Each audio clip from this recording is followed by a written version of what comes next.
You have reached your final destination. Oh my God, no! I have information. I'm gonna help you. Stop!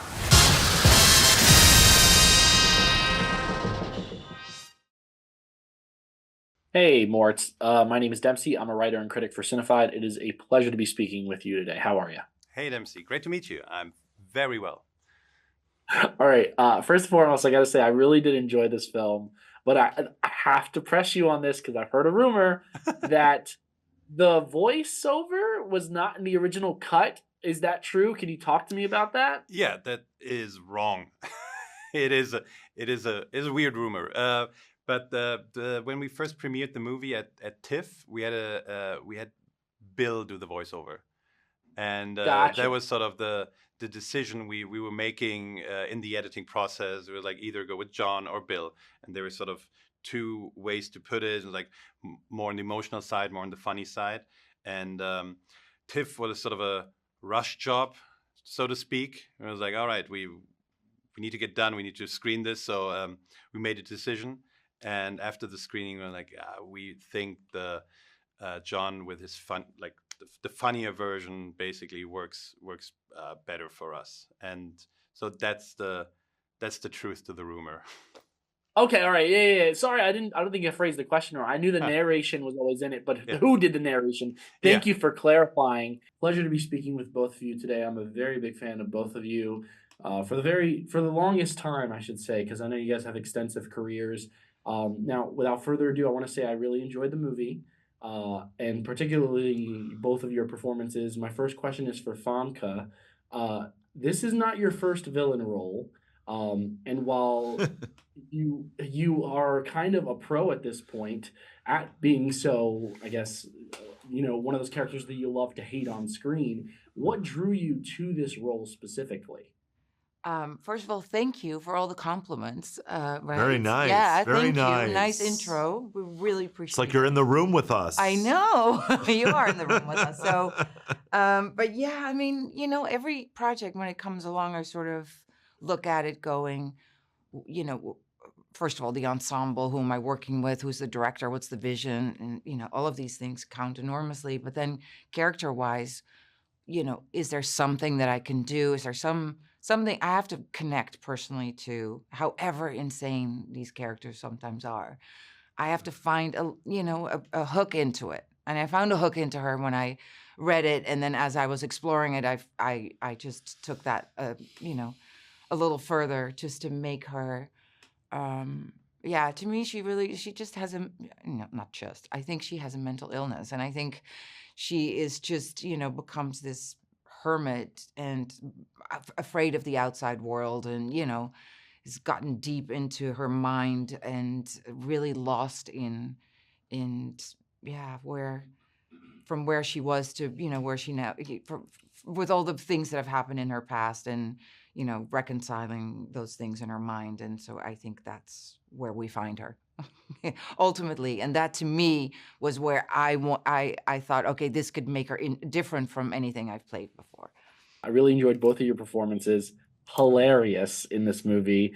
Really enjoyed the movie. I cannot say that enough.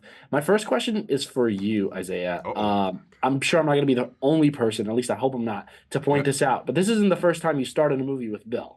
No. Right? You were in it with him.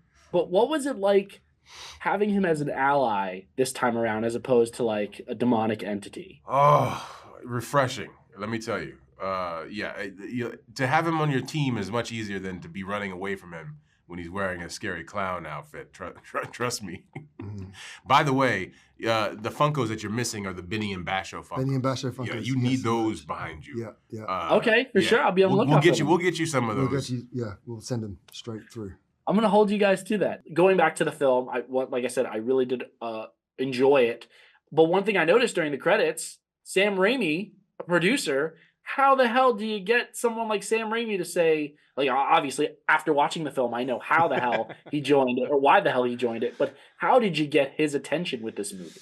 In 2016, we shot a proof of concept trailer in Berlin, Germany, self-financed, a few people. We had the action director, Dave Shatarsky, who's also directed the action for this movie, and he's also from Berlin. We were friends for a long time, and we sort of, let's do something together. Let's do something that we both like, all of us, the writer, the producer, like, let's do something we can be proud of, and not So we did that, and then I, like a year later, when it was finished, I took the trailer, I basically bought a ticket to LA, slept on a friend's couch, and then it like the first meeting I had was like, oh, the trailer's great. Do you have a script? I'm like, no script yet. And they're like, oh, then sorry, bye. So it wasn't like a slam dunk there, but like 4 meetings later, I went from through 3 or 4 people, I suddenly arrived on Sam Raimi's doorstep, and he watched the trailer and he liked it, and he's been a part of this ever since, which is like 2017, I think. Now, the next question is for you, Andrew. Yes. How many of these stunts did you do yourself? Because I had to go back a few times and stop the film and pause it in like times where it was like really action heavy with your character.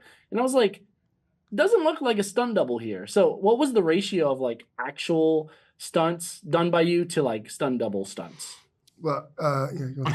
No, he did his own stunts. Yeah, I am my own stunt constantly. That's awesome. Nah. Well, no, Basho, he's very different to the other characters played before. So he's a bit more wild. He doesn't really need to do all this martial art technique. So just throw yourself around and hope for the best, really. Drunken style. Yeah, drunken style, basically. Yeah. Vodka.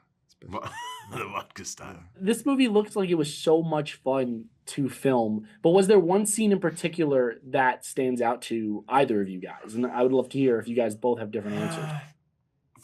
For me, I think the best, the scene that I like the best is when Benny and Basho reunite. I think that for me that tells you everything about there. And then immediately afterwards, the plan.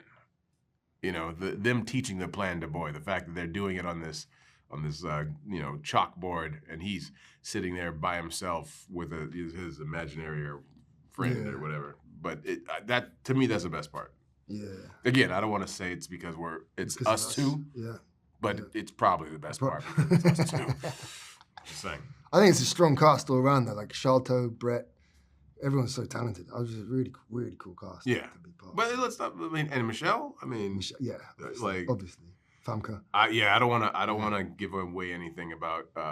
But let's just say that Michelle has an awesome part.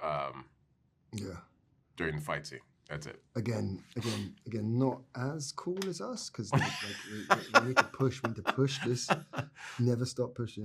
Franchise, merch. Right, merch. Benny and Basho, yeah, Basho and Benny. Right. I keep saying Benny sales. and Basho. It should be Basho and Benny. So Yeah, sorry. I That's okay. apologize. I do the same. I would love to see a spin-off of just what you guys do when we aren't following the boy. Like See? just You're already on board. Yeah.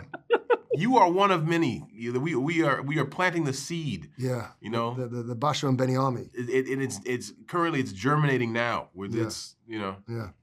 I'm converted. I am converted. Brett, I have a very similar question to ask you. You are known for, being the comedic relief, being a cynic. Here, you still are, but there's also a lot of seriousness to your character, and he plays quite an important, much bigger role than I expected you to play in this film. What drew you to this character? Yeah, I thought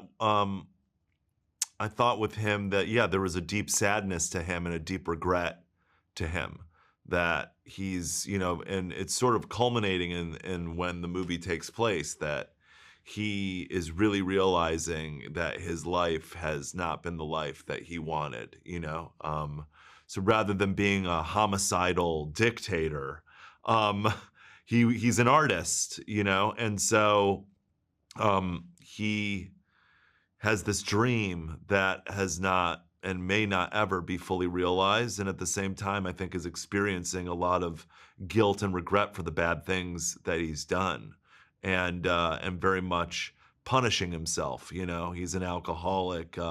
he probably eats his feelings and things like that. So he's sort of like this self-destructive bear in a lot of ways, and and feels very alienated from those around him, and is surrounded by by disrespect.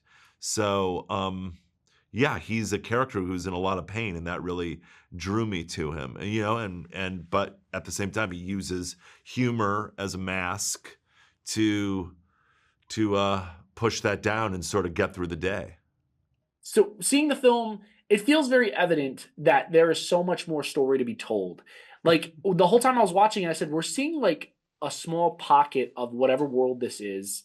And I know there's a post-credit scene, but it doesn't tease what I thought it was going to tease. Yeah. Or does it? Or does it? And just hearing you talk about how there originally was no script, it was just proof of concept, just an idea. But can you tell me, are there plans to expand this universe even further? Absolutely. We have loads of ideas, and obviously the rich world was on purpose. So we tried to, like, everybody sort of worked on this with so much passion that we just had so many little details in there that suggest that there's a bigger world. And there are definitely ideas there.